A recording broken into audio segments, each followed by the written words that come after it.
sa bisa ng warrant of arrest dahil sa kasong attempted homicide.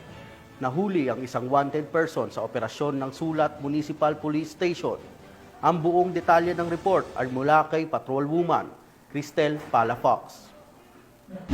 Otoridad ang isang lalaking wanted person na may kasong attempted homicide sa Barangay Santo Tomas, Sulat, Eastern Samar. Naresto ang akusado bandang alas 10:30 ng umaga ng mga tauhan ng Sulat Municipal Police Station kasama ang Eastern Samar Provincial Intelligence Unit, 8 First Maneuver Company, Regional Mobile Force Battalion 8 at Regional Intelligence Division, Regional Special Operations Unit 8 sa bisa ng warrant of arrest para sa kasong attempted homicide na may nirekomendang piyansa na 36,000 pesos para sa pansamantalang kalayaan. Dinala ang akusado sa Sulat MPS para sa kaukulang dokumentasyon at tamang disposisyon. Ang operasyon ay naging matagumpay sa pakikipagtulungan ng mamamayan upang mapaigting ang kampanya kontra kriminalidad para mapanagot ang mga taong may sala sa batas at mapanatiling ligtas ang komunidad tungo sa bagong Pilipinas.